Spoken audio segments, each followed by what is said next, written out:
Fjalin kurajuese. Dëgjoni Darlen Sala për disa minuta në Fjalin kurajuese, teksa reflektojmë për kujdesin e Zotit për ne. Një ndër arsyet pse gjejmë veten tek psalmet në Bibël është se shkrimet prekin përvojat tona të përbashkëta.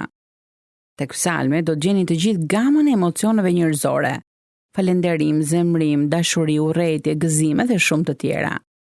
Nganjëherë më pëlqen të shkruaj ndonjë psalm. Sigurisht ajo që kam shkruar nuk është nga shkrimi, por është shprehje e zemrës time ndaj Perëndis. Për shembull, një janar, pas një sezoni të ngarkuar Krishtlindjesh, ja se çfarë i thash Zotit. Zot, kam shpenzuar para dhe kohë pafund për gjëra pa vlerë. Muajin që shkoi sa nuk di nga t'ja filloj. Po ta mendoj mirë, nuk mendoj se kam humbur gjë në të vërtetë. Bleva gjëra të mira e të lira si dhuratë për të tjerët. Thjesht klishe toksore. Sigurisht që kam ngrënë shumë dhe kam qenë zgjuar deri vonë. Kam harruar të bëj ushtrime.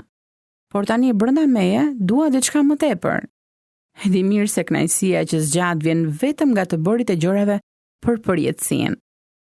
Por këtë mëngjes dua që zemra ime e çakorduar të akordohet në harmoni me muzikën tënde hyjnore.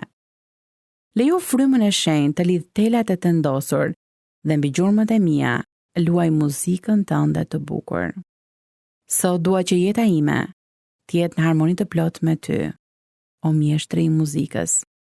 Dua që zemrat tona të akordohen për të lavdruar ty. Miqtë e mi, pse nuk uleni dhe të shkruani atë që keni në zemër? Bibla thot: "Derdhni si ujë zemrën tuaj përpara fytyrës së Zotit." Fjalët tuaja do të jenë një lutje që Perëndia do ta dëgjojë me kënaqësi.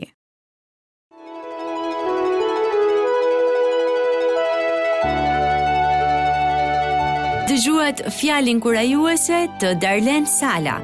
Për më shumë informacion për këtë program, vizitoni radiovis7.net.